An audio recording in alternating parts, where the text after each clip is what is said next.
These are the sounds of excruciating agony. There are no words to describe agony. There are only sounds.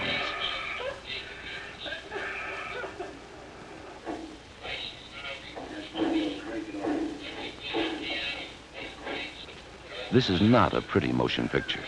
It is not supposed to be. It has only one purpose: to cause you to take time to think whenever you set foot in any powered vehicle. As a passenger, you can preserve your own life. As the driver, you have the obligation of protecting your own life and the lives of many others. Every mile, every hour, every minute, every second. Mark well those few words. Take time to think. We shall say them again. They are very important. But there is one word we have not said that is most important of all. That word is you. You must take time to think. It may save your own life. It can save the lives of others. You are responsible for all of your actions and reactions whenever you're driving.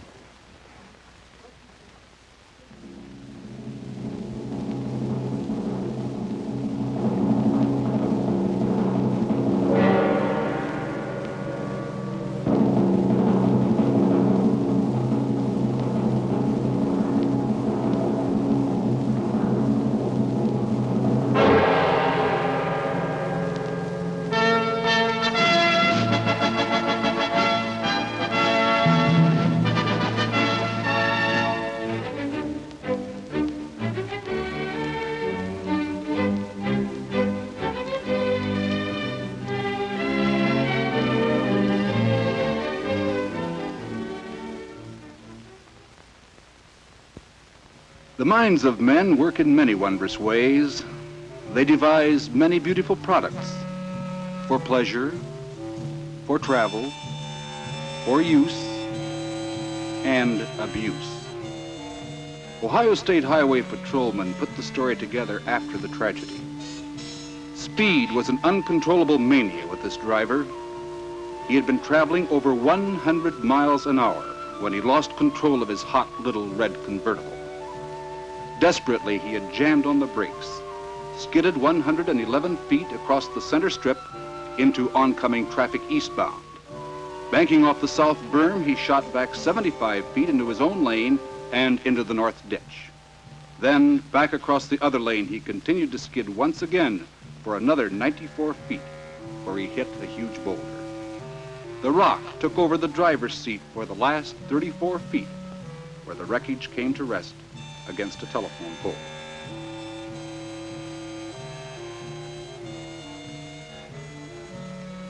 His remains were interred with the blessings of his church. Speed alone need not spell tragedy. It's what comes with it that kills.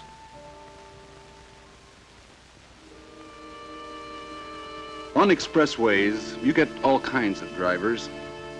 This boy thought he was pretty sharp. It seems, however, he had too flippant an attitude. At top speed, he had passed, he thought, another car.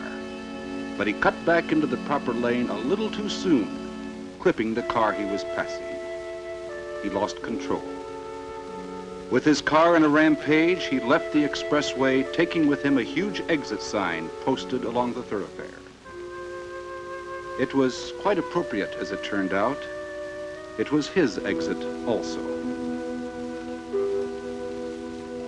The engine left the car intact at the time of impact. How? No one will ever know. Mute evidence to the fact that speed can produce bizarre effects. Death is forever. Take time to think.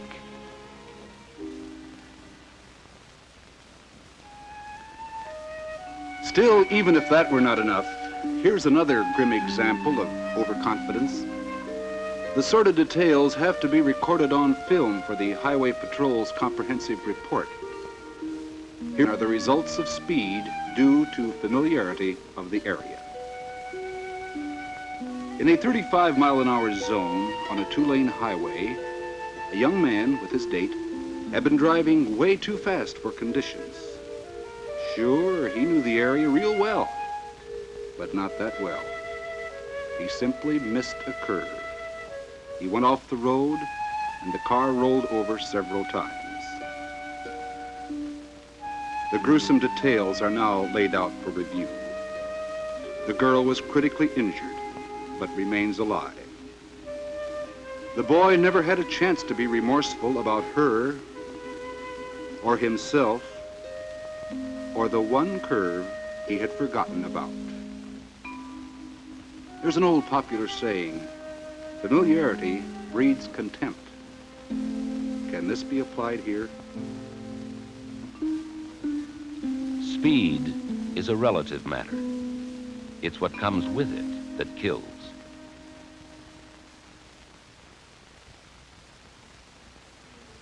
Many recent developments introduced by Ohio's Highway Patrol extend safety for others in their traffic control. Hovering helicopters can now pinpoint any single traffic violator, match his speed, and measure his speed up or slow down. Painted lines, each quarter of a mile with the vehicle's speed checked by stopwatch, leave small possibility for differences of opinion or variations in speedometers. There just isn't any doubt. No one can argue with the constant relationship of time and distance. Have a white top, black bottom Cadillac, 90 miles per hour. Air-to-ground communications pass the information instantly to others charged with the responsibility of the greatest good for the greatest number. Tough, Buster, you had it. And all voiced communications on this matter can be monitored and tape recorded, precisely the same as were your own words, making your own excuses.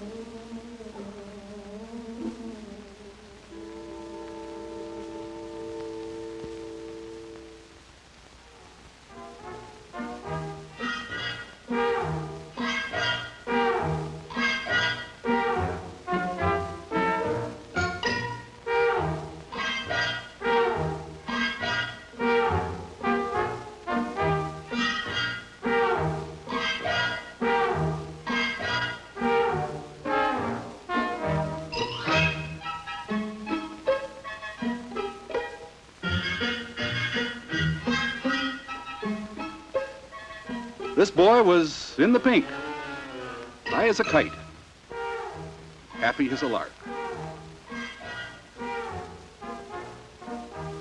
He said it was social drinking, just a couple of beers with the boys. Later, he proved it to be otherwise by his own admission. The sound of anyone's name is always music to his ears, except when it's called out in court and you know you are wrong. The next case on the docket this morning is the case of State of Ohio versus John F. Samuels. Mr. Samuels, you're charged with operating a motor vehicle while under the influence of intoxicating liquor. This offense is contrary to 4511.19 of the Ohio Revised Code. How do you plead to the charge? Guilty, Your Honor. Officer Martin, what is the report in this case, please? This is my case, Your Honor. This arrest was a result of an accident that occurred on Highway 13 just south of Mansfield, approximately 2 a.m. Saturday. Mr. Samuels was driving north on 13, passed a truck over the yellow line, and struck another northbound vehicle in the rear. Mr. Samuels had a strong odor of alcohol in his breath, and after giving him coordination tests at the scene, he was then taken to patrol post where he was given an oximeter test. Color change took 19 seconds. This indicates intoxication. Mr. Samuels was then placed under arrest for driving while under the influence of alcohol. Mr. Samuels, this is a most serious traffic offense. The laws of Ohio provide that you may be fined up to $500 and sentenced to 6 months in jail. It is the sentence of this court that you be fined $500 and that you be sentenced to 30 days in jail. I'm going to suspend $250 of the fine and 27 of the days in jail and put you on probation for 1 year. In any time during that 1 year, if you violate the rules of the probation, the sentence and the suspended fine will be put into effect immediately. I am also suspending your license for 1 year. Now, do you understand? Yes, Your Honor. Bailiff, call the next case.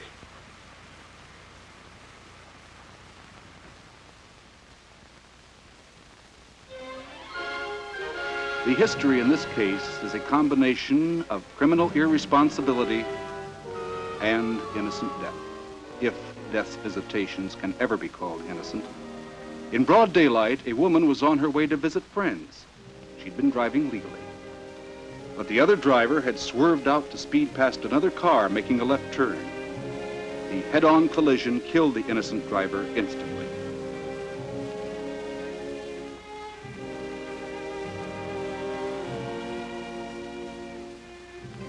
The negligent one had been convicted of drunken driving before and causing another accident. For that, his license had been revoked. He had no excuse. He never will have one for a family left motherless through no fault of her own.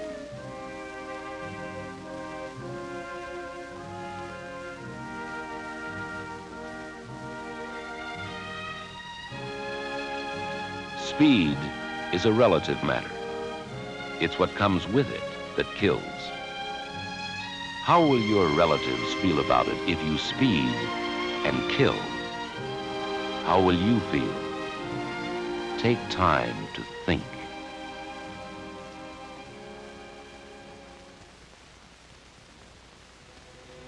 Here's a fatality that need never have been.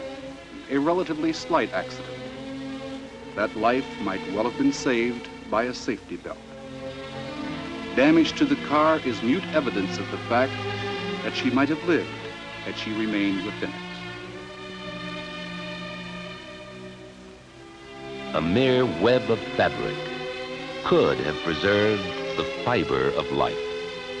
The means has been available for a good many years. Go back in your mind to the fine things that men make and the transport that is vital to putting these structures into place. Occasionally, the equipment that is used for constructive purposes is put into situations of a destructive nature. A gravel truck with a worn tire was the cause of all this destruction. 5 people dead. 2 hanging on to life by the most fragile of threads. The driver of the gravel truck, hospitalized, is in deep coma most of the time. His occasional moments of semi-consciousness are filled with agonizing screams. I can't hold it. My tire blew. I can't hold it. All in the station wagon are dead. The driver of the other car says he saw the left front tire blow out as the truck crossed the center line before he hit head-on. No chance to get out of the way, are his comments. There just wasn't time. There had been time to examine that tire. There had been time to change it. There had been time to think. No cost for equipment can ever equal the worth of one life.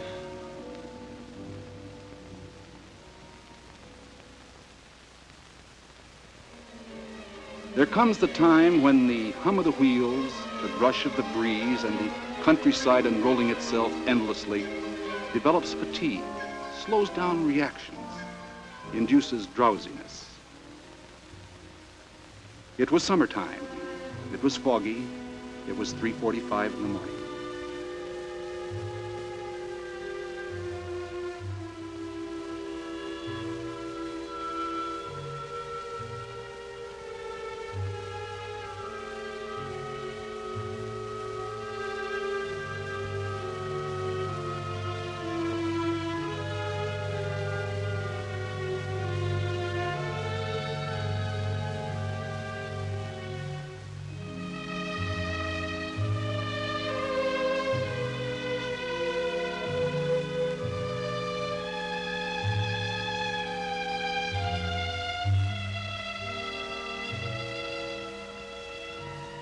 Time, space, and speed become one to the tired mind. The tragic effect of the tired mind has been proven yet one more time with what were once two over-the-road haulers. One was loaded with furniture, the other had carried electrical goods. The night, the drive, the hum of the wheels had combined to develop the tired mind, less than total alertness for the following truck driver. He saw the lead truck too late. The lead driver was not even scratched. The driver following was seriously injured. His buddy in the sleeper cab never knew what happened. Fatigue can be fatal. Mechanized death.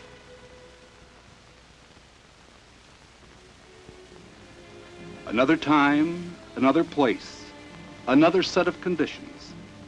Speed was again the first part of this terrible tragedy, coupled with whatever it was that came later to combine to kill.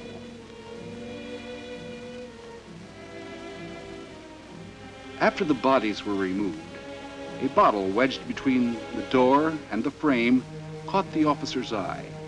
He thought it might be an infant's bottle. He looked for the owner.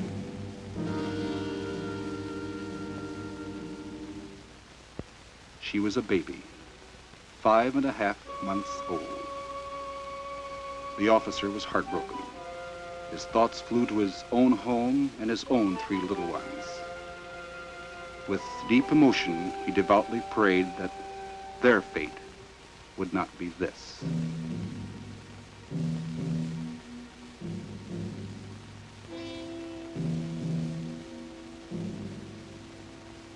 Take time to think. Eternal life is not now.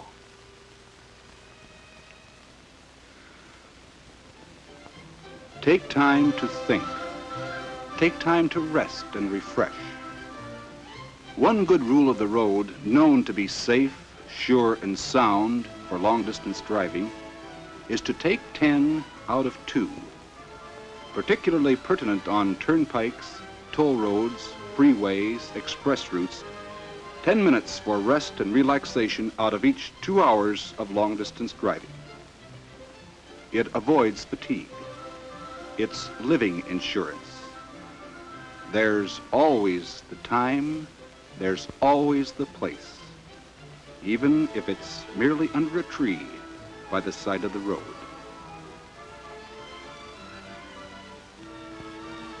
Take 10 out of 2. Take time to think.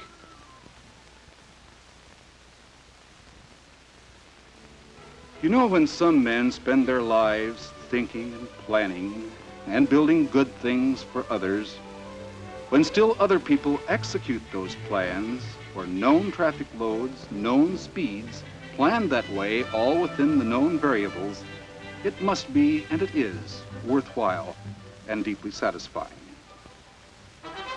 But when others abuse those facilities, change the meaning of the word execute to death and destruction, heartache and hurt, must cause good men to lose faith in their fellow beings. This story is not complete 3 months after it happened. An Ohio family elected to move from Cleveland to California. They were pulling a second car on a trailer hitch at 55 miles an hour. The tow bar broke. One chain to the following car pulled at a corner, and the car being towed caused the lead car to go out of control. The mother of the family, who was driving, lost control, and both cars and the family rolled over several times on the median strip. The people were thrown out of the moving vehicles. The son's body was found by the side of the road. He was 14. The family will miss him in their new life, whenever and wherever they are able to resume it.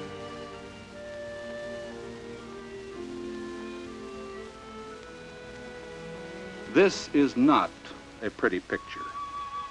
It's not supposed to be. It has only one purpose, to cause you to take time to think. And the big word is you.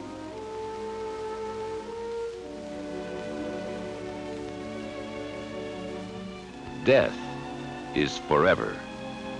Take time to think.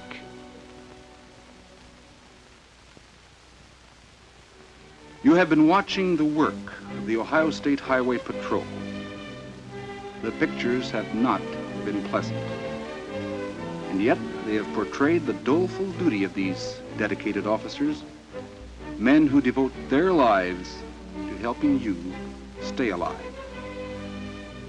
You've not met these men personally. You have not learned how they feel about this mechanized death. This is that opportunity. Patrol car number 230, piloted by Patrolman J.C. Whiting. Patrolman Whiting, will you grant us a moment for one very serious question? If I can be of help, I'm glad to. This senseless slaughter that you dedicated gentlemen have to face all too frequently, what does it do to you? How do you feel about it? Well, if you could ride with us for 1 week, or maybe even just 1 day, I know that you would feel much the same as I do. Here in the state of Ohio, despite what you have just seen, we have a pretty good record. We average 1 Signal 30 call, death on the highway, every 6 hours. But across the nation, the average is 1 every 14 minutes. There is no need for it. It's senseless. It's mechanized death. You cause it. We try and prevent it. The only person that can do anything about it are you, the drivers. And you as a driver have 2 obligations: to drive so that you protect your own life. When you do that, you will be protecting and safeguarding the lives of other users of the highway. Every mile, every second, every minute of every hour. There is never any need for mechanized death.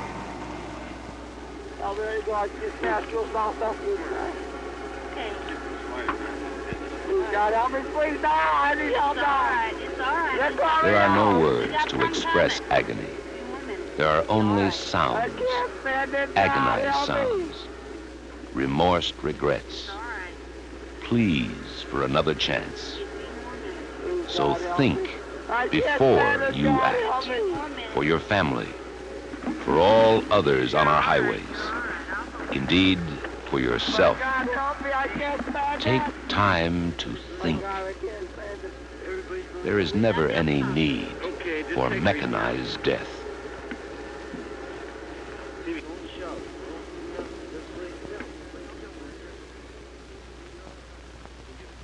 What you are about to see takes place in the United States. It could have happened anywhere, in any country, on any kind of bus. A loose connection under the hood, grease or oil on the engine. Smoke suddenly appearing from anywhere.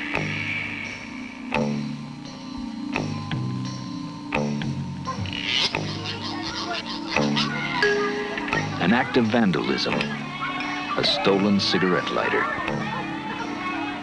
What do you guys do? Unconcerned students. A makeshift fuse.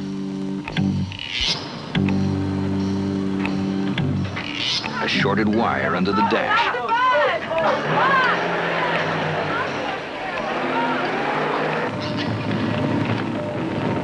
A frozen bearing on one of the rear dual wheels. School bus routes miles from nowhere. Through drought-stricken rangeland.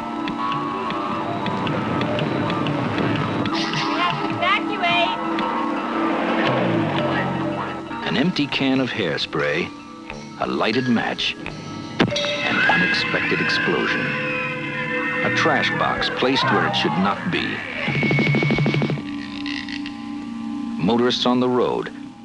A moment of not thinking.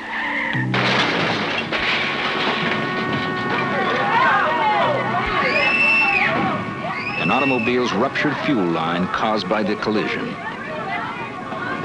Just a few of the culprits that could cause the worst dilemma students or their school bus driver could face: a fire on a school bus. A fire you as a driver or passenger, if the driver is hurt, will now have to contend with as you attempt to get everyone quickly and safely off the bus and to save your bus from being ravaged by flames. We hope you or anyone riding a bus never has to use the information you're about to see in this film. But since a fire could occur at any time, and when you least expect it, watch this film carefully. The tips and procedures shown here should help you to suppress most types of bus fires until additional help arrives.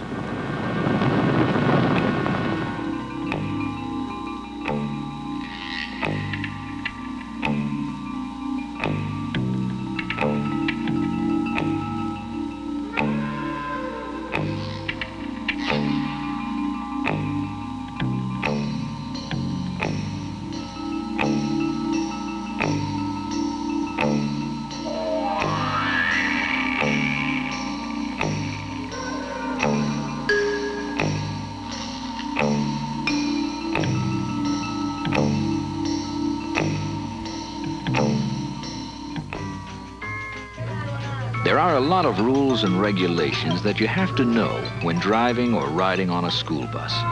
Do you have a cigarette? Ever wonder why students are not allowed to smoke on a school bus? Are you smoking? No. Then watch. This film will show you. Bring that up here right now. Put it out first.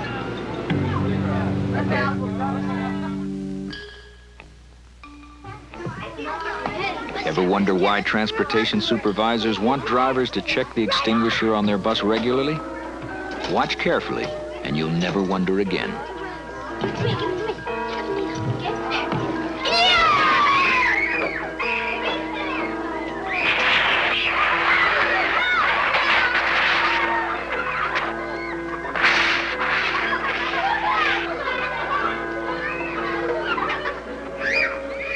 Ever wonder why drivers are not to leave their bus unattended, or are advised not to take things for granted, or to assume life-saving equipment will not be tampered with? Are they ready to go home? Yeah! Or left empty by some other driver who didn't take the time to check?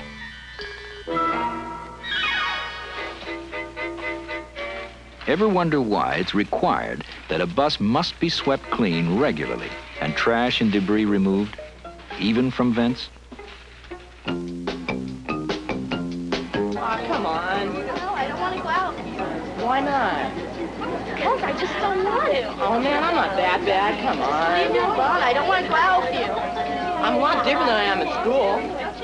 You won't wonder anymore, for you will see how even the most routine ride with mature kids can suddenly turn into trouble. The culprit here, an overheated wire caused by a makeshift fuse. No matter how they start, the first evidence you will have that you have a potential fire will usually be the presence of smoke. It's just that whenever I see him, I just fall all to pieces. I know what you mean. I feel that same way about Bill. Stop back there. Okay, all right. Stay calm. Stay calm. Once smoke or fire is detected, do as this driver said. Stay calm.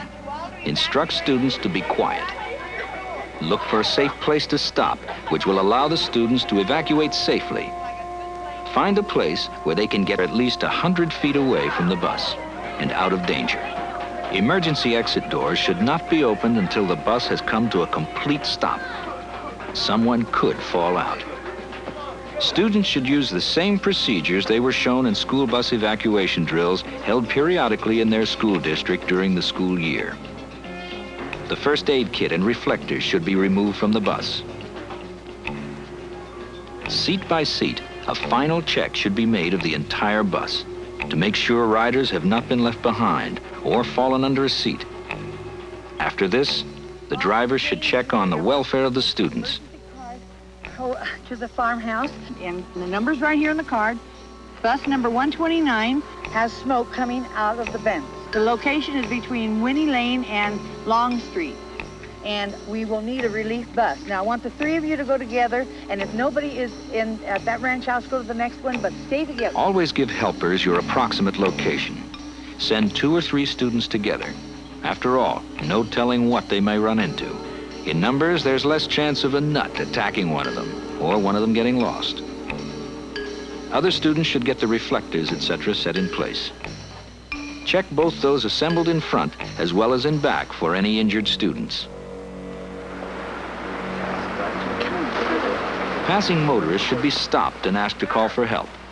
Give them your location and bus number and possible cause of trouble. Play safe and stop several. Many people don't like to get involved and will yes you and then merely go on their way. Once you are sure students are safe, assess the extent of the fire. Remember, the extinguisher cannot be activated until the pin at the base of the handle is pulled completely out. Hold extinguisher upright, and where possible, point nozzle toward the base of the flame to smother it. Use a side-to-side sweeping motion. Use just enough chemical to put out the flame. Save some in case a fire starts again. Often, the cause of fire may be elsewhere other than the spot you extinguished. Check the rest of the bus, as this driver is doing. Open windows to vent fumes. Once you are sure it is safe, you can decide whether to let the students return to the bus to get out of the cold or rain, or whether to have them wait a safe distance away until emergency help comes. In this instance, Ruth Rosa, the driver, decided to have the students return to the bus where they will be out of the cold chill of the afternoon winds. Inside, they'll be warm while they wait for the fire department to decide if it's safe to drive this bus for the rest of the route. Never leave the area until you have checked to be sure all your passengers are accounted for. Most extinguishers on school buses are multi-purpose and can be used for paper, fuel, or electrical fires.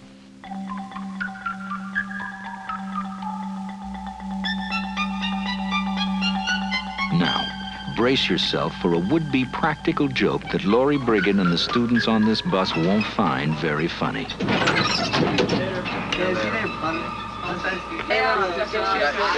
You didn't have to see a blue book I left in here yesterday, did you? No, I don't think so. Sorry.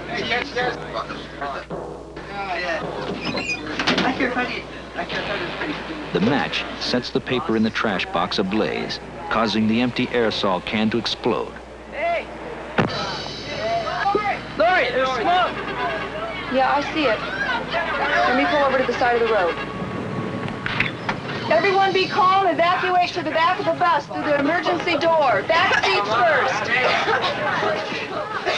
Can I have 2 helpers in the back to bring me some sanitation? Stopping the bus, Lori evacuates the students, but has a problem.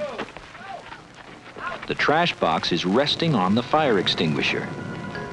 The heat makes it impossible for her to reach it.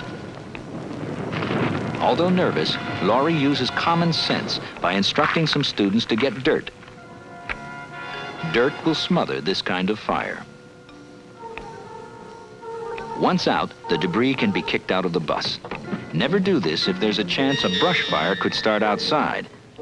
Always be prepared for the air to reignite the hot gases causing a flashback. Always save some chemical to put the fire out if it starts up again. Even if the students take care of the matter in their own way, take necessary steps to see that those who set the fire are officially disciplined.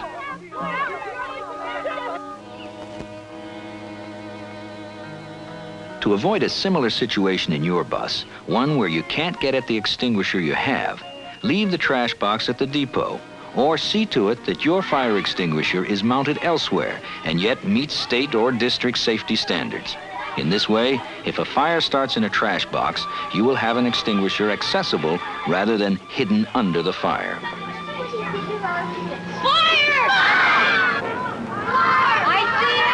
Stay calm, I'm gonna park. You'll find it wise to do what Audrey Westwood is about to do. Follow the basic procedures you'd use in any emergency. Find a safe place to stop. Turn off ignition. Set the brake. have students evacuate, in this case from the rear. See that they take the first aid kit and reflectors. Then simply remove the extinguisher from its bracket, grip handle properly, hold extinguisher upright, pull the pin, and squeeze. Aim at the base of the fire. Move from right to left until fire is extinguished. Stand back. Try not to use too much force. It might cause sparks and pieces of burning paper to fly all over. Use a coat or jacket on the door handle to keep from burning your hands. Save a little chemical to use on the fire should flames ignite again. The gauge on the extinguisher will let you judge how much chemical is left. Remember, be on the alert. Almost anything can cause a fire to start. It doesn't take much for kids to find a way to get in trouble. Regularly check your rearview mirror for clues or signs of pending trouble.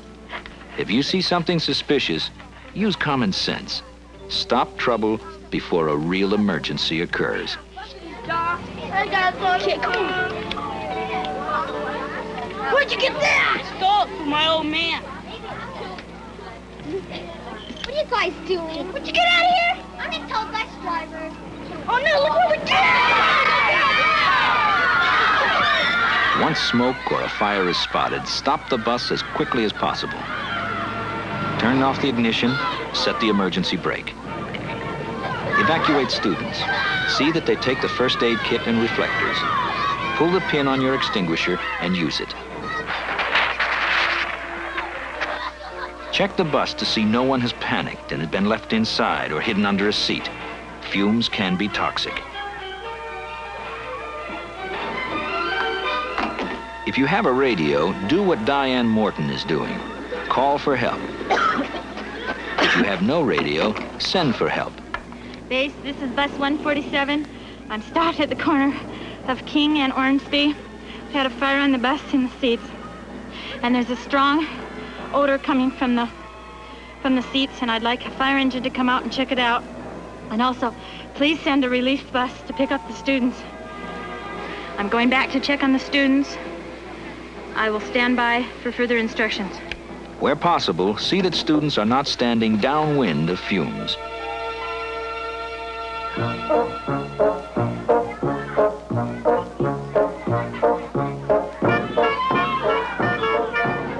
Cindy, are you playing with matches back there? As a school bus driver, Annie Deal knows she's got a lot of responsibility and has learned to cope with most things. Sit down in the back. But even for an experienced driver, some days hold unexpected surprises.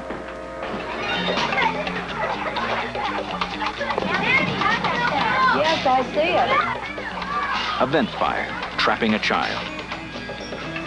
Annie brings her bus quickly to a stop following standard procedures. However, in this case, evacuation procedures may have to be modified to assist the child in danger. We're going to evacuate. I want the ones in the back to go out the rear door. I want the ones in the front to go out the front door, but remain seated until I go past. It may be necessary to hold children in the front half of the bus in seats until the driver passes. Then they can exit. Stay calm. Reassure those in danger that help is on its way. If you can get the child and others away from the flames without using your extinguisher, do so.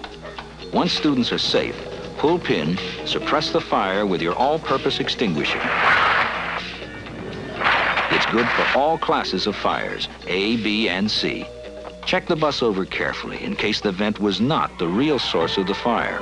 Open windows and air the bus out.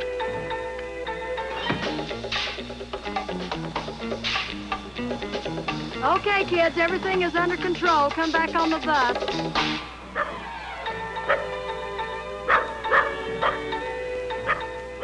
Since students will have evacuated in an unfamiliar area, see that they are careful. Strange animals, although cute, can bite if loose. Children have gotten hurt reboarding their buses. See that they don't push or shove. Another kind of fire you will need to know how to handle is a tire fire.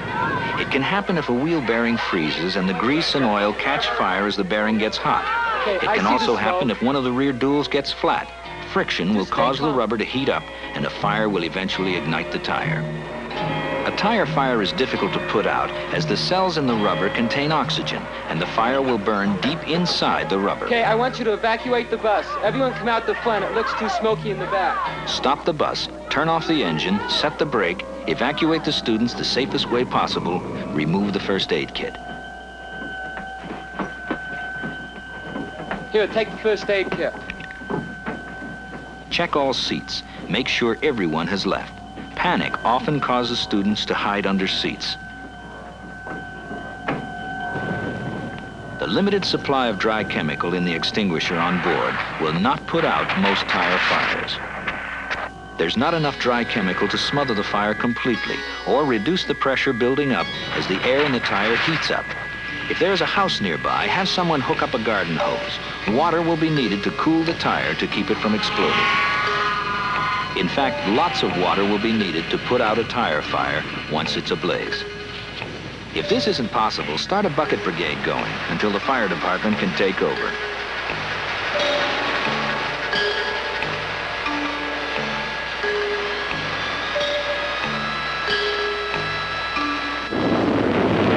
If a tire fire occurs out in the country, try not to stop near sagebrush.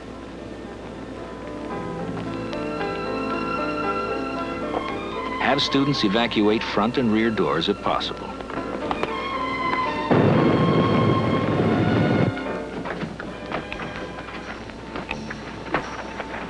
Once they are a safe distance away, about 100 feet or more, assess the fire.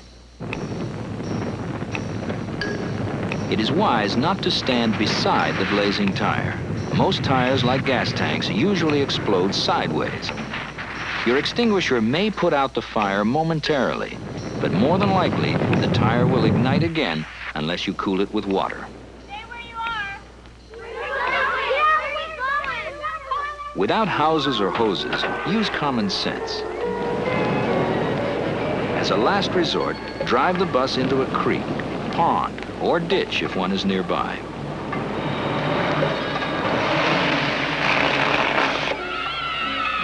If there's no chance to do any of these things, wait for the fire department to arrive. Still, another type of fire a driver may have to contend with is an engine fire caused by a loose battery cable, grease, or a leaky carburetor. If a fire starts under the hood, the only clues you may have will be the hood suddenly turning brown or smoke belching from under it. Assume if there is smoke, there's fire. As in all other fires, stop the bus as quickly and safely as possible. Evacuate the children.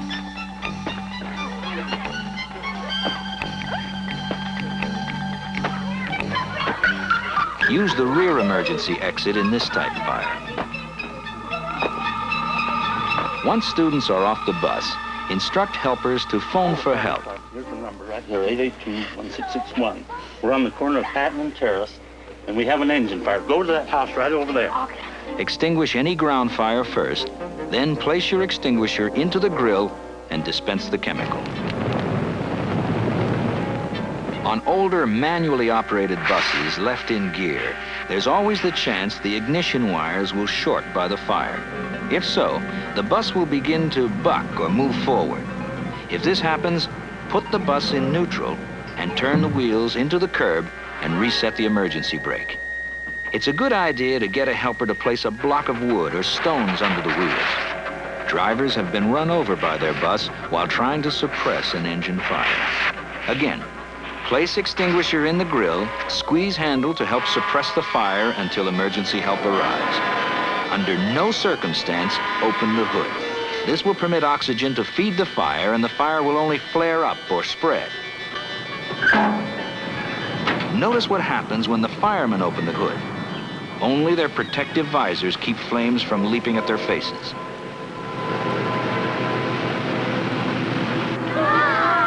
Look at the engine!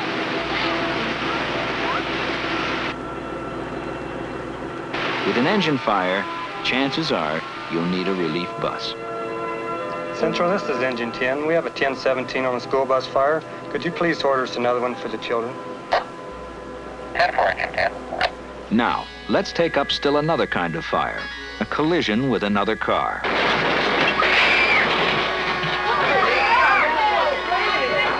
A gas tank or fuel line may rupture in the passenger vehicle, or fuel may leak from the motorist's gas tank and flow under the bus, or spray on the body and windows, and suddenly ignite by a spark. Go. This is Mobile 441 calling the Big Yellow Base. Had a rear-end collision. If you can drive your bus away from the other vehicle, do so immediately. Stop and evacuate your passengers. In this case, it was not possible to drive away. The car was wedged underneath the bus. Only when students are safely away and the driver has checked each seat and taken the safety precautions necessary, only then should the driver see what can be done to suppress the fire until help arrives. Pull the pin, then squeeze the handle. If no one has helped get the motorists out, do so. Use your extinguisher to help suppress the fire in their vehicle to evacuate them. Remember, you're not expected to be a hero. Just do your best. If you think you can suppress the fire, see if you can. If it gets too much for you, wait for help.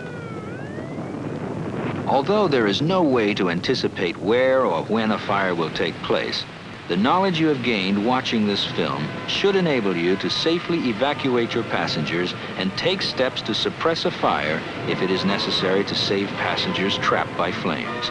Your quick response could even save your bus from further damage by flames until help comes. The bus is on fire. There's 2 people in the car. They're injured, but the police department's here and the fire department's putting the fire out. The students are okay, but we'll need another bus. N4441 will dispatch relief bus immediately. Just stay calm. Yellow base out. Remember, a fire can occur at any time on the way to school or on the journey home. It can devastate one of your district's regular school buses, as well as the activity bus.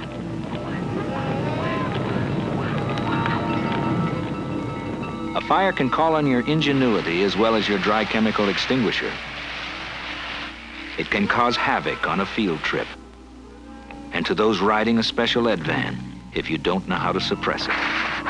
Keep in mind, what you have seen was not intended to alarm you, but rather to give you adequate information to safely suppress a fire should you have to face one. Although unlikely, remember, if fire strikes, stay calm. Keep your cool. Drive your bus away from the source of an external fire if possible. Use your head and adapt the procedures shown as necessary to reduce the potential threat to a minimum to you, your passengers, and your bus until additional help arrives.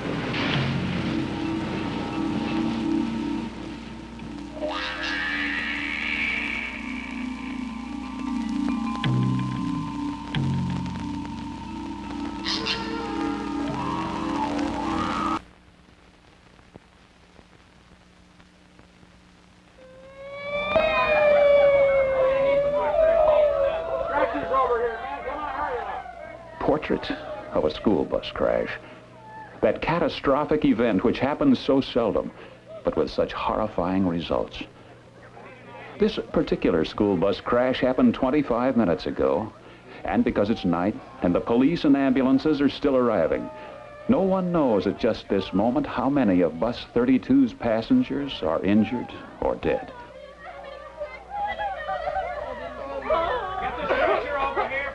But it's already abundantly clear that there are some fatalities.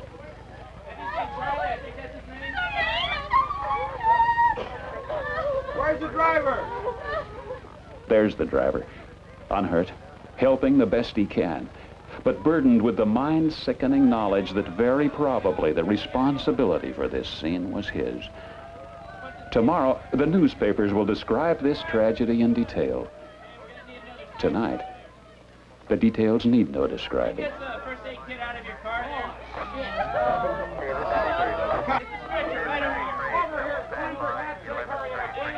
got a guy right here. Give me a chance. I got internal bleeding here. I got internal bleeding. Sucking chest. Yeah, I'll be right there. First aid kit. Somebody call the police. Over here, Charlie.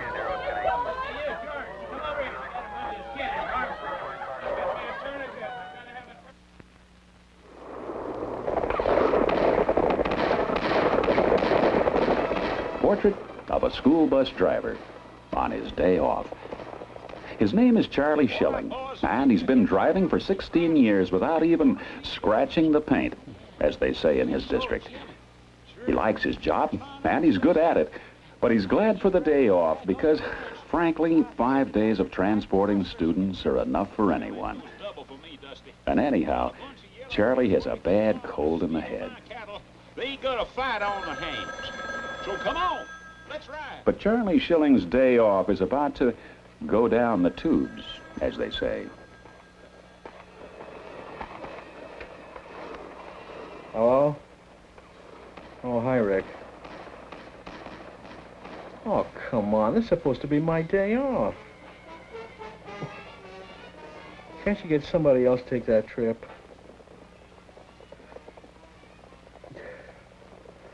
Okay.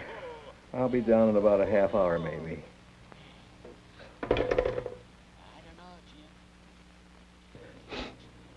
Man, the way I feel, I should have told him no straight out. Oh, well, that's what I get for answering the phone. Anyhow, I guess I can use the extra money. And so it begins. A never-to-be-forgotten day, to be entered on the transportation schedule as Fair Oaks football trip. Hi, Charlie. Oh, hi. Sorry to rouse you, but like I said, Wanda's sick. Yeah. Yeah, so am I. So what's with this football trip? It's going to take the football team over to Fair Oaks, and I'm sorry to tell you, you're already late. Okay. What's the bus? 32. You better get a move on. The team's waiting for you over by the gym. Okay, but I've never driven 32 before, and I've never been to Fair Oaks football field before. Don't worry about it. Bus 32 is just like yours. The coach will show you the way. Now, can you get a hustle on for me? Okay. Portrait of a school bus.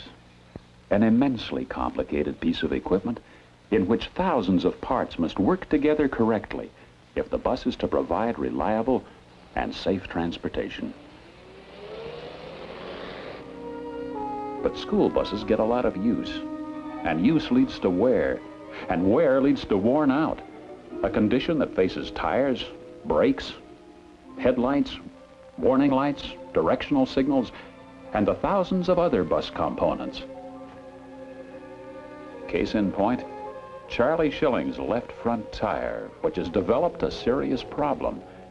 And when Charlie spots it on his pre-trip inspection, he'll want it replaced immediately.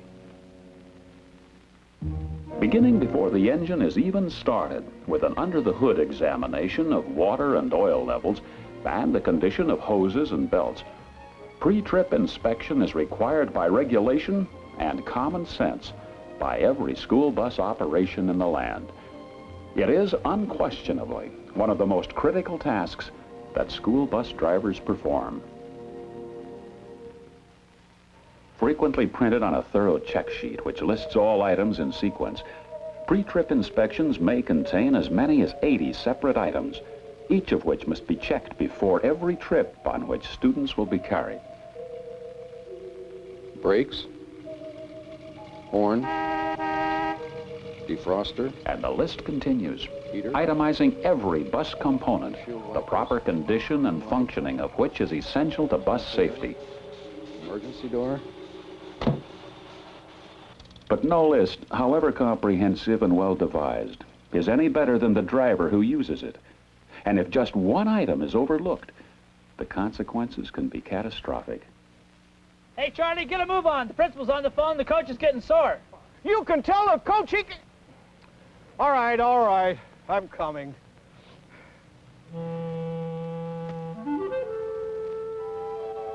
What's the coach and teachers know about driving a bus anyhow? It takes time to do this stuff right. And so, Charlie Schilling continues his already flawed pre-trip inspection. And bus 32 leaves the transportation yard for the last time. Oh, incidentally, observing as you have what's happened so far, what comments do you have about this football trip to Fair Oaks?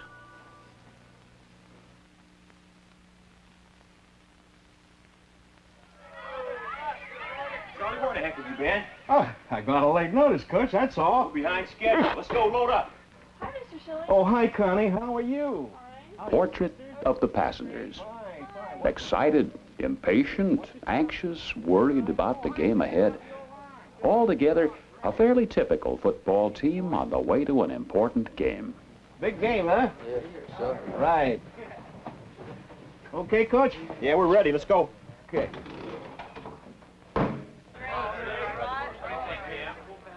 Passengers in their seats, bus on the road. But today, its thousands of parts aren't working together correctly to provide safe transportation. And later, when the question is asked who could have prevented the tragedy, the answer on many lips will be Charlie Schilling.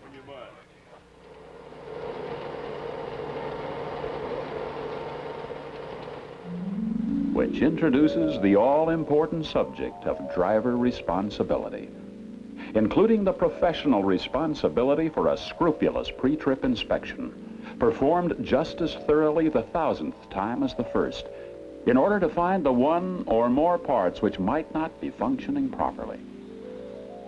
But not all drivers are responsible. Nothing's ever wrong with my bus. It was okay yesterday. It just came out of the shop. I'm late. I just don't have time. Marion checked it this morning. Excuses? Yes. In fact, words to crash by. Even a factory fresh bus should be pre-tripped before it carries passengers, because even new parts can malfunction, and only one malfunction can cause a tragedy. To many drivers, it isn't just a question of whether or not a directional signal is working, but what might happen if it isn't working. And at the risk of being thought over dramatic, we suggest that each and every item on the pre-trip checklist be thought of in terms of consequences. The frightening list of what could happen if that particular item failed or malfunctioned. The emergency door warning buzzer on my bus was broken, but I didn't think it was important because I thought I could keep my eyes on the door. But I was concentrating on the road, and two boys started roughhousing, and one of them fell out. Darn near killed himself.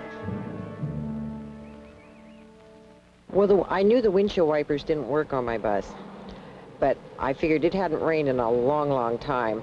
So I took the bus out, and it rained. What a cloudburst. And no way can you drive in the rain without windshield wipers.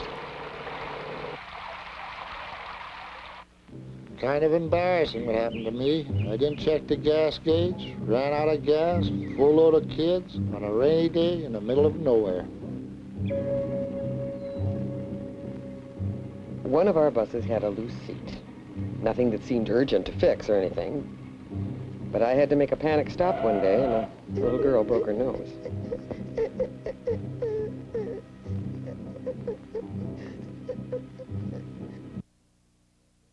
The broken right turn signal cost us a few $1,000s in a lawsuit. Driver of the other car couldn't tell I was going to turn right, and before the whole thing was over, the other driver spent some time in the hospital, and I almost lost my job. Well, I've always had the idea that using a seatbelt isn't that important. But on this one trip, I had to swerve, hit a soft shoulder, and I got thrown into the step well. There was this one morning when I forgot to check the lug nuts on the front wheel. And before I got out of my parking place, the wheel fell off. Some kids had figured that loosening the nuts would be a good Halloween trick. Funny, huh? That'll never happen again. Which introduces the subject of vandalism. A costly and dangerous practice which increasingly plagues a lot of bus operations.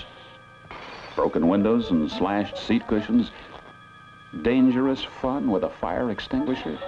Yes, you know they happen.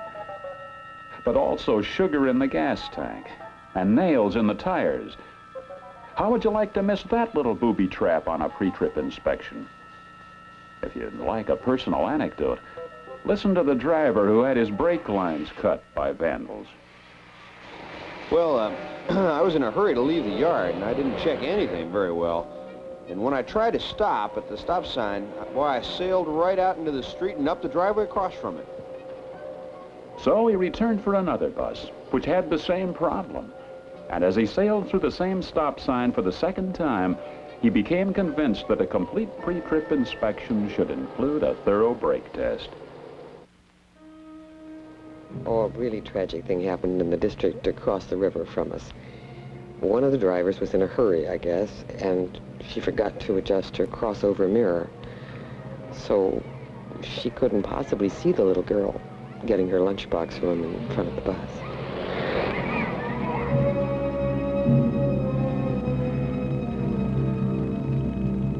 You see, the school bus driving profession allows no mistakes. None. And the first place to prevent on-the-road problems is that all-important pre-trip inspection, as Charlie Schilling has been trained to do. Well, you've heard our drivers talk about some consequences of sloppy pre-trip inspections, but what are some other potential consequences? And what constitutes a good pre-trip inspection?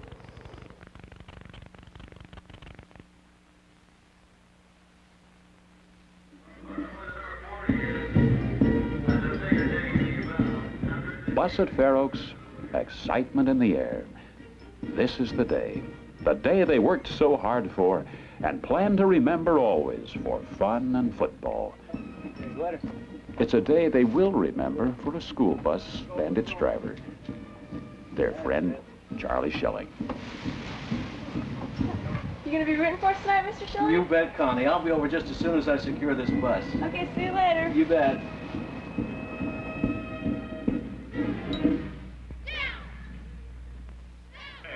And so, miles from home, Charlie finishes securing his bus, secure in the knowledge that everything is A-OK. But everything isn't A-OK. And this is the day that Charlie Schilling will scratch the paint. One of the best ways known to bus drivers not to scratch the paint is that all-important pre-trip inspection. Mirrors clean and properly adjusted. Emergency exits. Check for proper operation in opening and closing. Check vacuum tanks. Check turn signals, right and left, front and rear. Check tires for condition and pressure. And the list continues. Because the pre-trip ritual can never be left to chance, whether the inspection takes place in the bus yard or at home. But isn't the responsibility for putting safe buses on the road a team operation involving manufacturers, mechanics, and transportation supervisors as well as drivers? Yes, it is.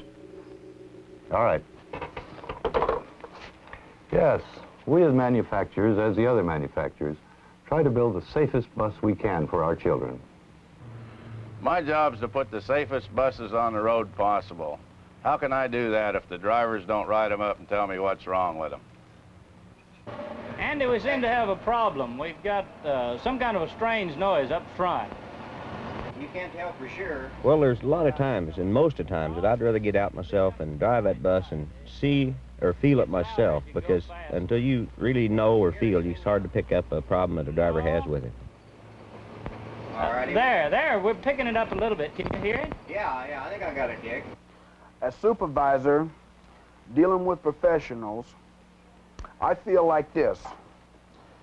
Pre-trip inspection is the driver's most important function of the day.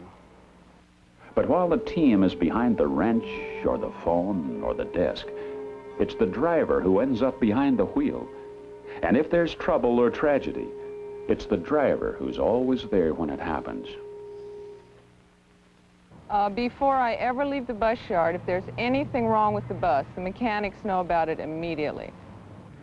We check out our bus each time before we leave the yard. We're encouraged to write down specific problems that may be wrong with our bus. Not only is it important to check out the bus and to know that it's in good shape to make the trip, it's also important for the bus driver to pre-test himself to know if he's ready to make the trip, because out on the road, anything can happen. A pre-trip inspection for drivers, too. A kind of self-inspection to answer the question, am I ready to get behind the wheel? Yes, because the driver is an even more complicated piece of equipment than the bus. And good as the bus may be, it's no better than its driver is. Today. Sick today? Taking medication today? Especially angry or upset today? Preoccupied with serious personal problems? Although I'm not ill very often, I feel it is quite important to let my supervisor know when I'm not feeling well. And being a professional, I would never take advantage of the situation. Being ready to drive has to do with taking medication, too. I think most people realize there are certain medications that can make driving unsafe. And if my doctor ever prescribes medication that could make me unsafe behind the wheel of my bus, no way am I going to take that chance. Well, if a driver comes in angry or upset emotionally, it's kind of a human tendency to hide this or try to. But we've found that if we talk it over with our supervisor, it's much better, and we do not send a driver out, or we don't go out as a driver if we have an emotional upset or we're angry about something. Bus drivers, like everyone else, have family problems. But if they bring them to work with them, their mind can't be on their job. Their mind's at home. As a supervisor, my greatest prime concern is the safety, both for the equipment and the drivers. Now, I personally want to be out here to look at the drivers, make sure they've got the right attitude, and that things are going to go well during the day. I've always told my drivers that if they don't really feel honestly ready to drive, they should tell me. Now, they're professionals, so they'd never take advantage of that, but, well, there's just no way that I'd send a driver out if that driver didn't feel that he or she was really ready. Which brings us back to Charlie Schilling and a Fair Oaks football trip. Hey, Danny, boy, you did it. Great. Great. Oh, girls, you were beautiful. It was your team. We did it, huh? We did it. Inside the bus, the characteristic confusion of a winning team. On the left front wheel, an uncharacteristic condition, approaching the kind of consequence that will affect the lives of everyone on board.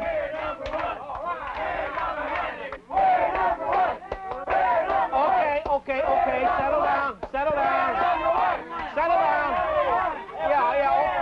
Yeah, you won, that was great, but if I'm going to get you home safely, you're going to have to keep down the noise just a little bit, okay? All right, okay.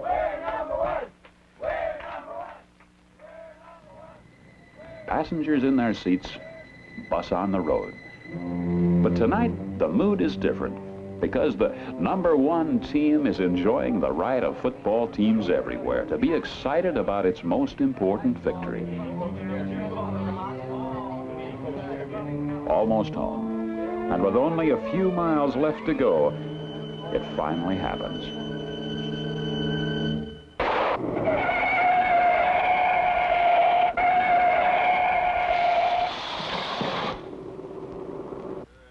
My God, Charlie, what happened? We blew a tire.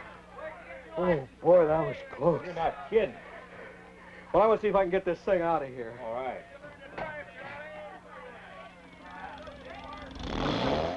It's hung up. I can't get it out. What's the matter with it? I don't know. It's stuck or something. So often, it's a combination of things that makes the difference. Like right now, with Bus 32 stopped on a curve at night, Charlie Schilling faces the final consequence of a sloppy pre-trip inspection when he opens the cover of his reflector box. I don't have any reflectors. You're kidding, where are they? Oh, they're not here. Well, as they say, that's it. A setup for catastrophe, which will involve everyone connected with Bus 32, and the driver of that big interstate rig just now closing the gap down the highway. No.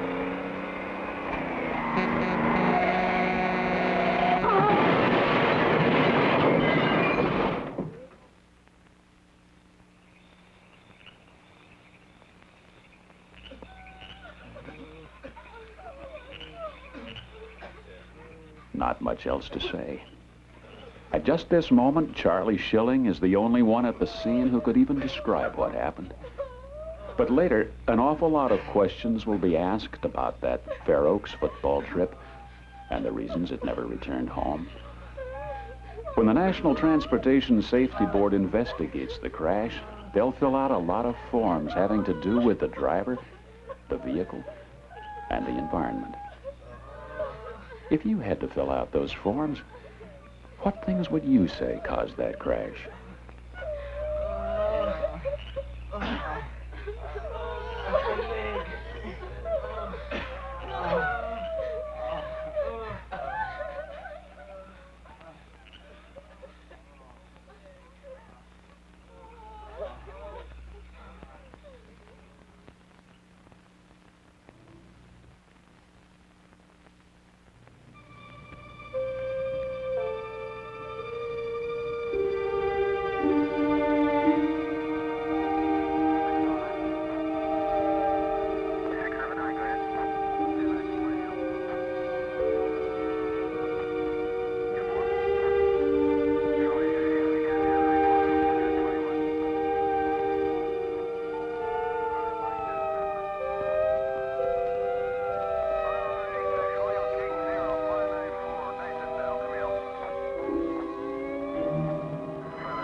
Built to strict safety standards with all the latest life-saving technology.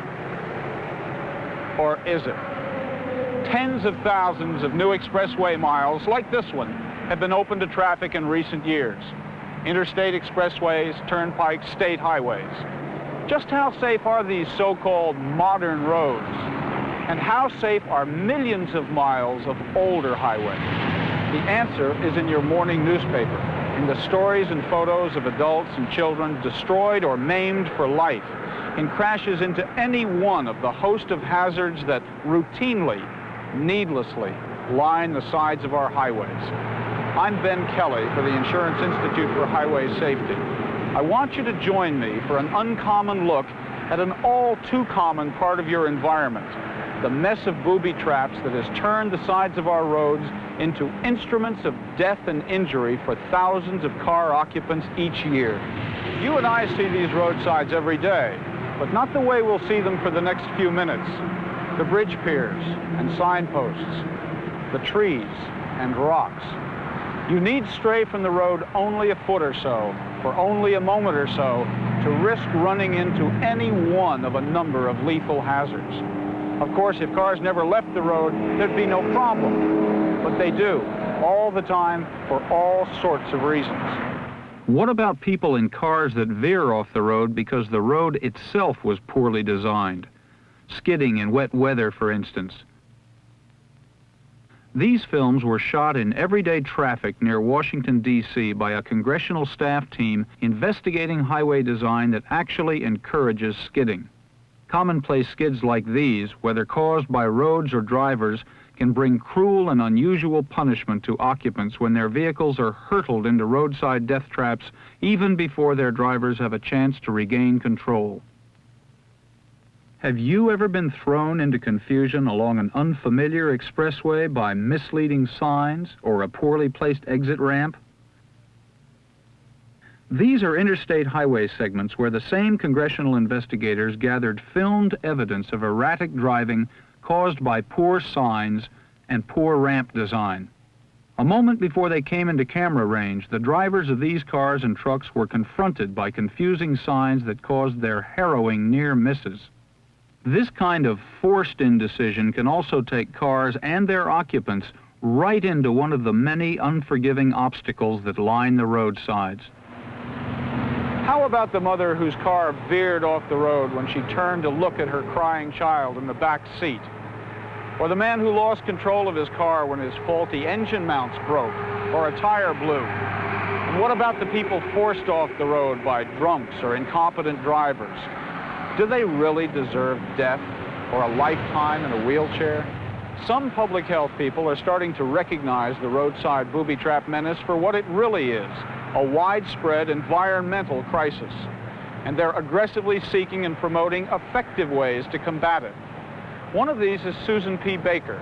As a member of the faculty of the Johns Hopkins School of Hygiene and Public Health, working in the office of the Chief Medical Examiner of the state of Maryland, she's long been concerned by this problem. Highway injuries are the same kind of public health problem that polio or impure water or anything else is, except that they're bigger than most public health problems. If we need pure water for people to drink, we don't depend upon the housewife to boil her own water.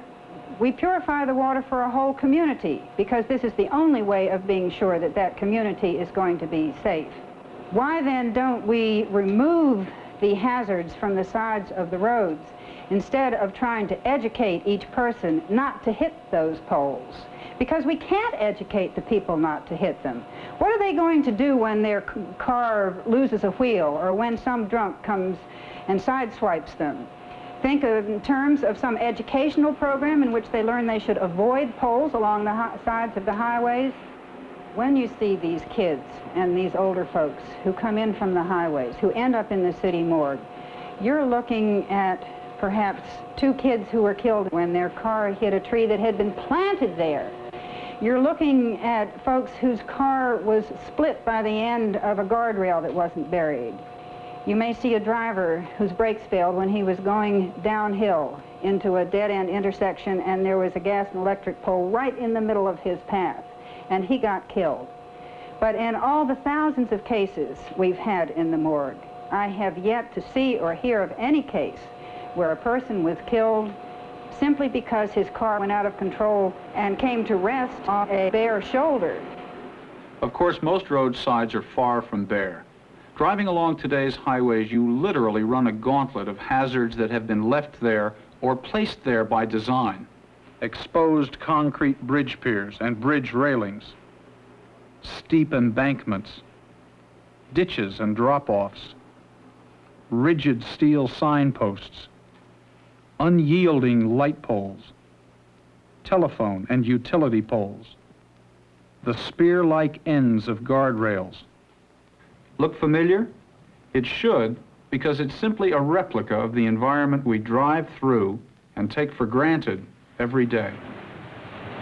In fact, it's a replica of this busy interchange on a major urban expressway. Right here, we're surrounded by the death traps we just saw on the model.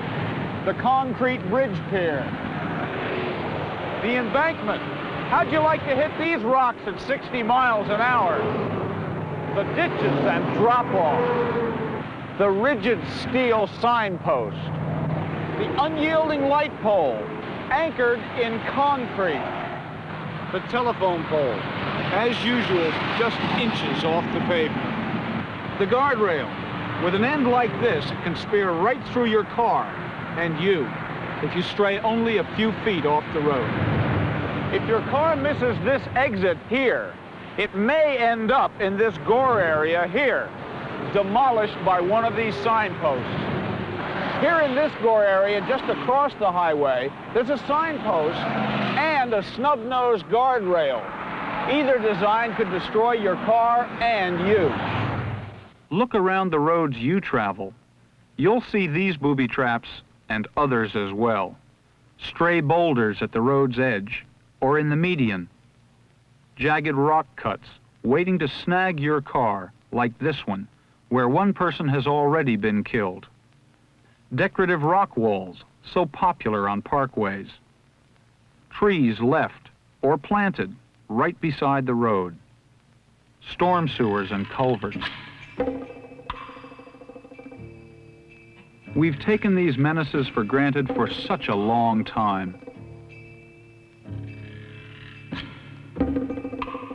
Dr. William Haddon Jr. is president of the Insurance Institute for Highway Safety. These traps along the side of the road are one of the many everyday, modern, man-made environmental messes that are damaging people. They damage people in ways that, in the final result, are just as serious as the combustion products that go into the lungs, whether from smoking or from somebody's smokestack, or the industrial chemicals that are also man-made and allowed to be present or even put in the environment. It's just a tragedy that people don't yet understand this enough to bring to bear the governmental and private, the marketplace pressures to stop this needless environmental contamination with hazards very regularly spaced where they do this kind of damage to people. Are there ways to avoid contaminating the sides of new highways? And what about decontaminating the millions of miles of roads whose sides already are infested with booby traps? The technological answers have been available for years. They're economical, easy to implement, easy to maintain.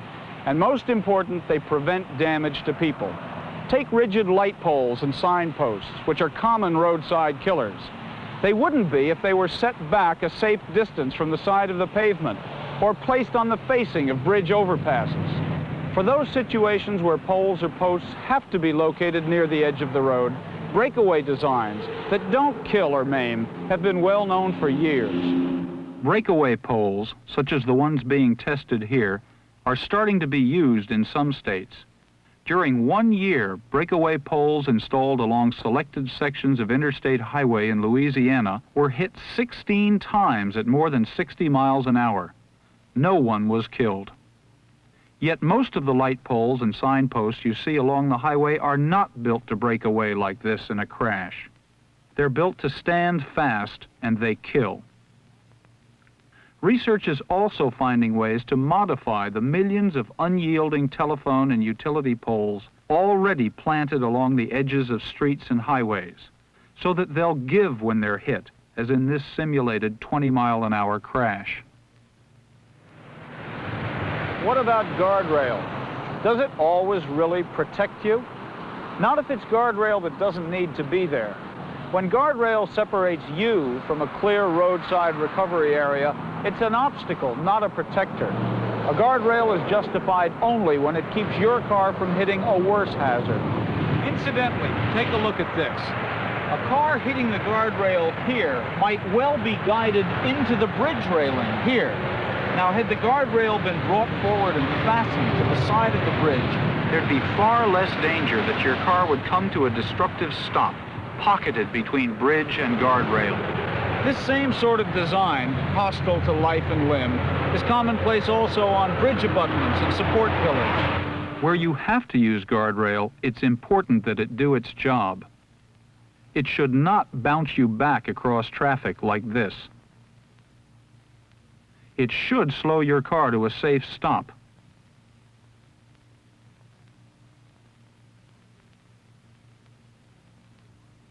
Guardrail needn't let vehicles crash through into greater hazards, even heavier vehicles like buses and trucks.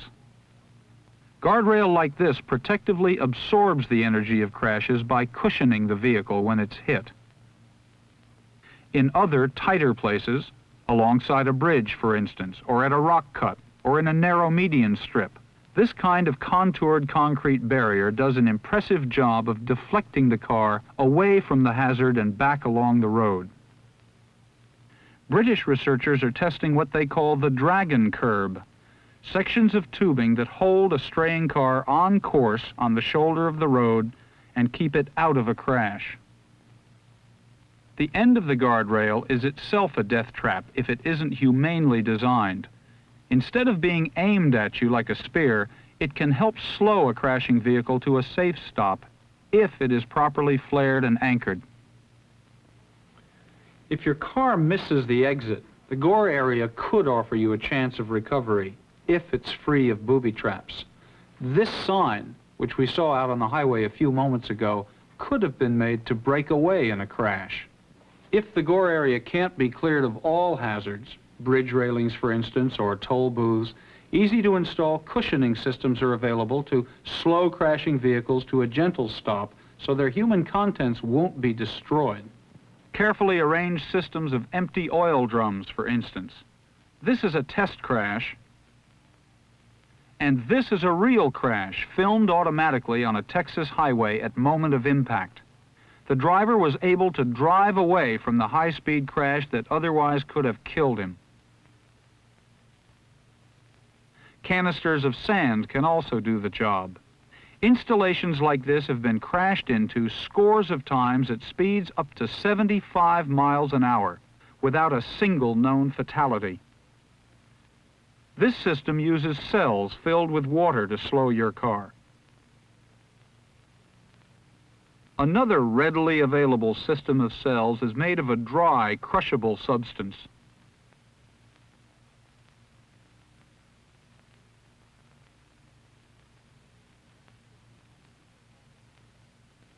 Crash cushions like these are already in use on the Golden Gate Bridge, the New York State Thruway, and other urban and rural roads, where they're saving lives simply by providing the few needed seconds and the few needed feet of energy-absorbing material to slow the crashing vehicle in a way that dissipates the crash forces so that they don't seriously damage the occupants.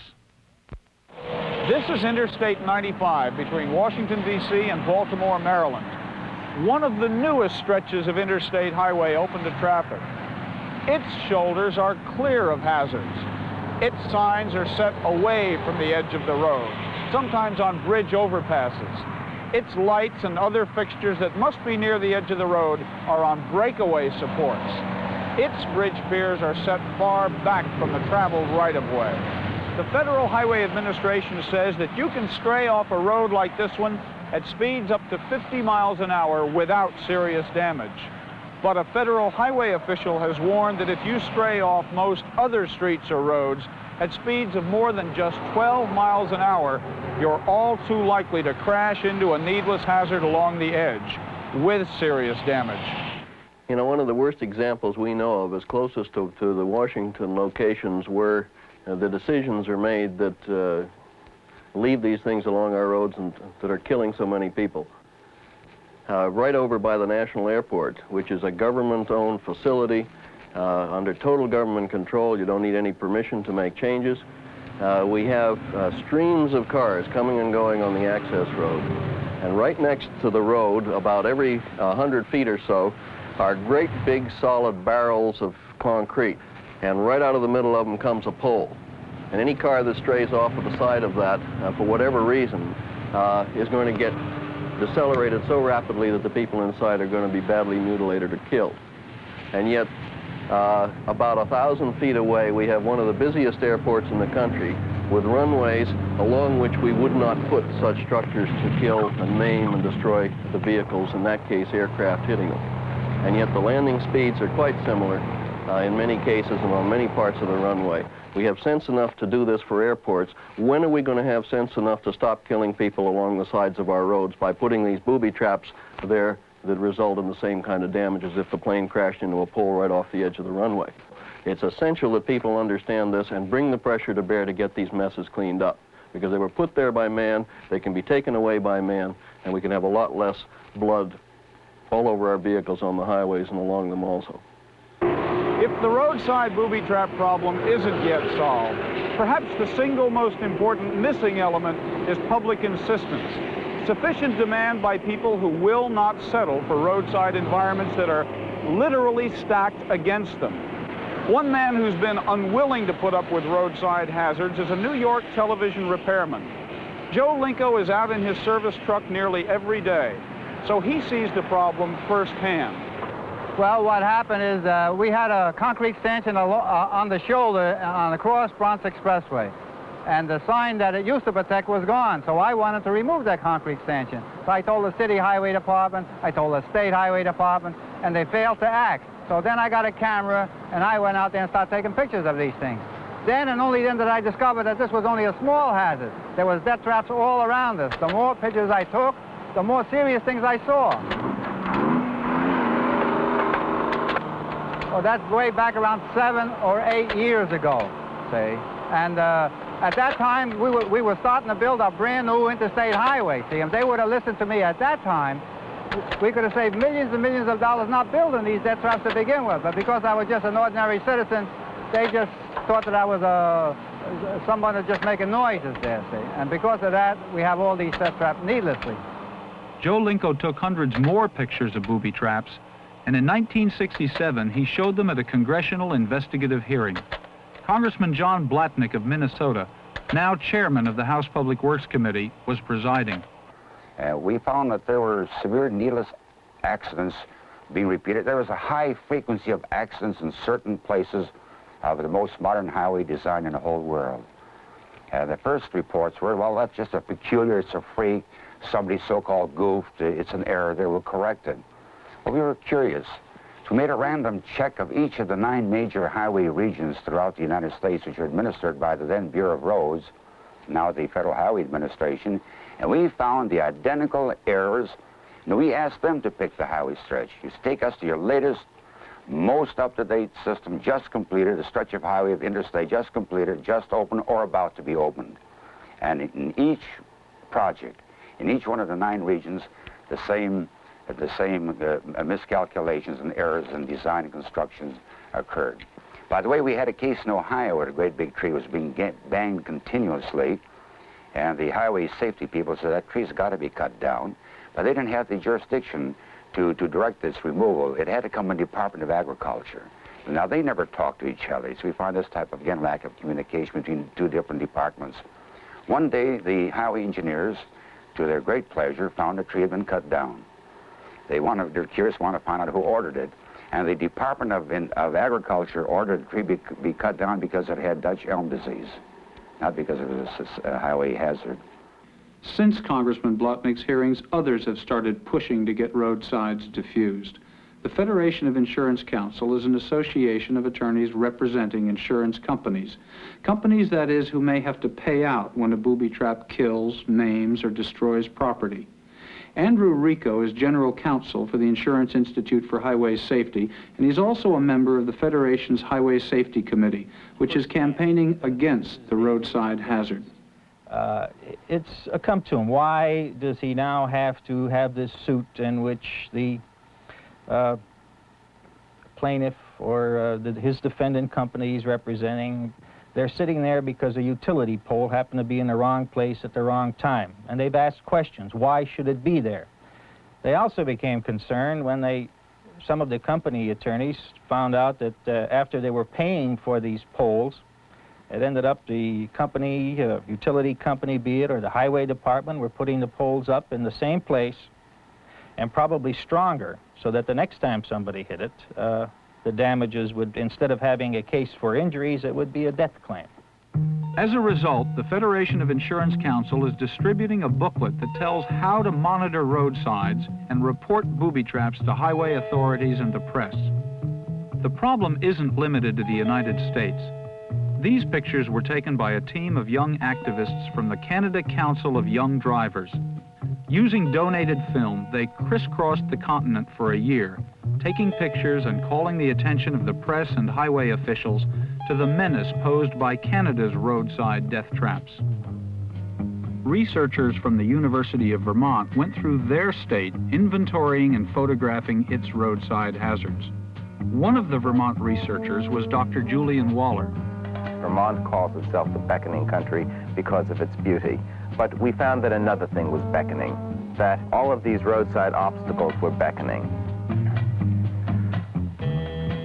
We got pictures from as long ago as 15 or 20 years ago, and we found many, many instances in which fatal crashes involve some sort of an obstacle.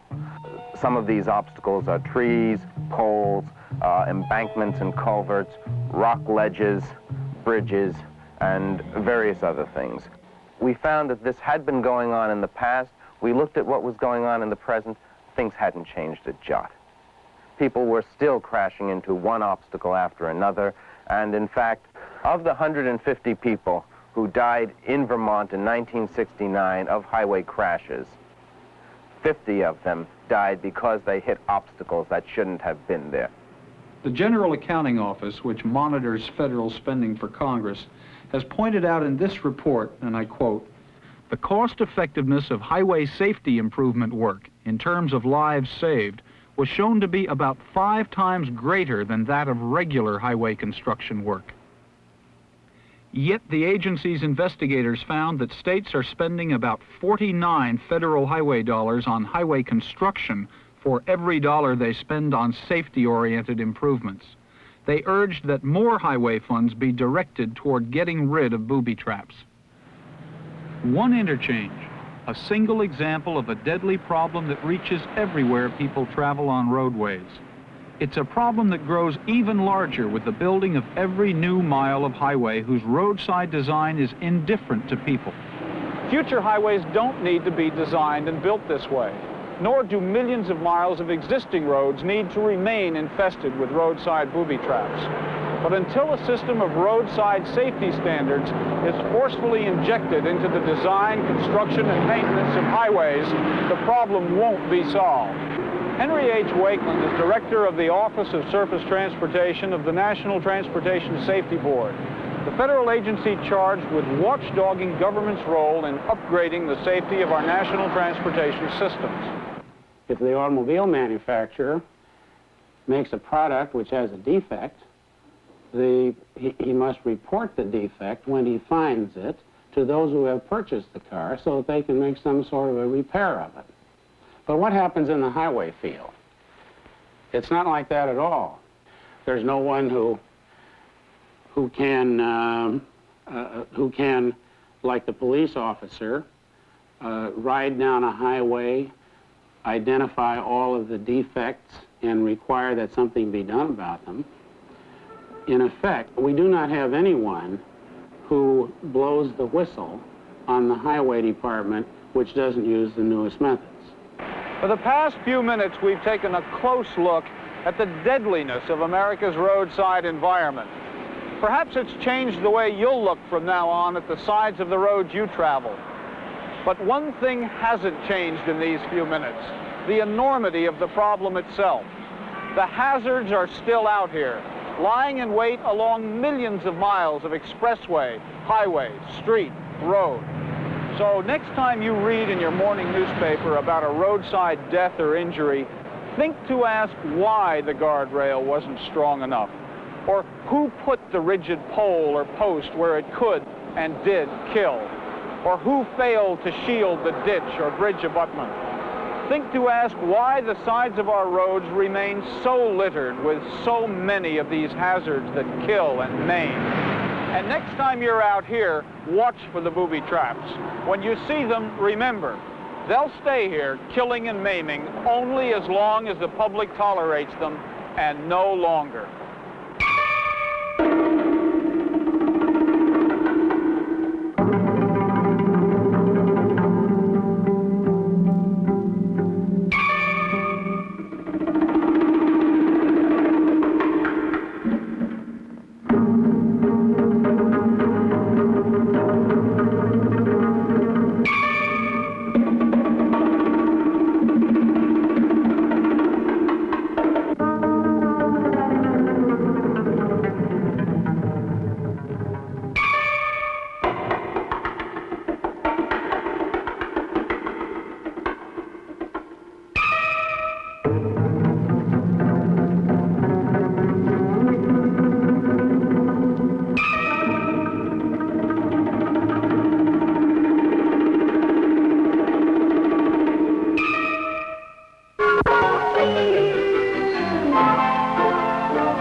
Before you go, I'd like to remind you one more time about the importance of using these mirrors. We have had so many sideswipe accidents. Harold L. Smith, originator of the Smith system of no-accident driving, has instructed thousands of drivers, including many professionals. In fact, he's the pro's pro. According to Smith, a good driver should be able to drive for 5 to 10 years without once being trapped in a situation where he has to swerve or skid his tires on dry pavement to avoid an accident. with 5 good driving habits which tell you what to see and what to look for. Aim high in steering. Get the big picture. Keep your eyes moving. Make sure they see you. Leave yourself an out. The Smith system protects you from distractions that lead to accidents. For instance, the route distraction. You get so interested in whether to turn or stop, you put on the brakes without checking the rear. Or you permit yourself to be distracted by the scenery. Or get to wool gathering about personal affairs, so you fail to see where you're driving.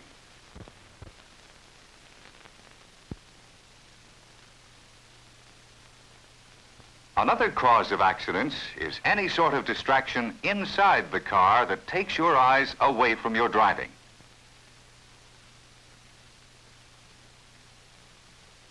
And still another distraction results from lack of practice in performing unfamiliar driving tasks. The driver whose seeing habits are adjusted to familiar rural roads can be easily confused by the complications of city traffic. It works both ways. When city drivers encounter unfamiliar driving conditions in the country,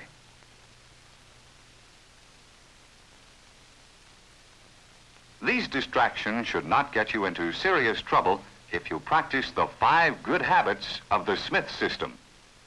Aim high in steering. Your target is the center of your lane way out ahead. If you look out there, your car will automatically move in the center of the lane. Low aim driving sighted over the left fender will cause you to drive way over here to your left. A perfect setup for an accident. Now that you are aiming high, get the big picture ahead. You are moving through a constantly changing scene, and the important thing is to see the right things. You will see the wide, deep scene, noting key parts of the picture, such as the car coming in from the left, the flash of brake lights on the car ahead, or a parked car with the driver at the wheel. When you have the habit of seeing the big picture, you can speed up, slow down, or change lanes to keep from getting trapped. Number 3 is to keep your eyes moving. Scanning the roadway continuously gives you a widescreen motion picture of the scene ahead, plus a continuous check on the constantly changing picture to the rear. The Smith system says, check for possible hazards to the rear continuously. Make it a habit. When you see a hazard ahead, don't stare at it. Dispose of it by adjusting speed, changing lanes, signaling, or all 3 if necessary. These 3 seeing habits of the Smith system give you triple protection. The high aim, big picture habits tell you if objects ahead are moving or standing still. You must see such objects in relation to the ground to make a safe decision. When visibility is bad, you are forced to look low to find your steering path. You must automatically reduce your speed. If you find that you can't sustain your eye-moving habit, if you have to resort to a low aim and a fixed stare to keep the car on the road, you must automatically reduce speed to match the safety requirements at hand. The 4th good habit is to make sure that drivers of other vehicles see you as you approach them. Before passing another car, make sure he sees you. Tap your horn or flash your lights to make sure he is stabilized in his lane.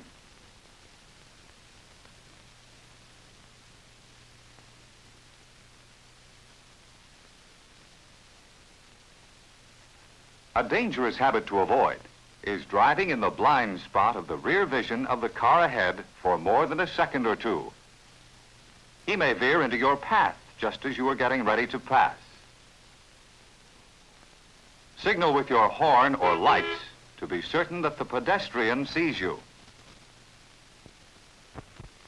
If you see a parked car in turnout position, use your horn if necessary. But be prepared to swing left, slow down, or stop if his wheels begin to move. And always, always, signal your intention to turn.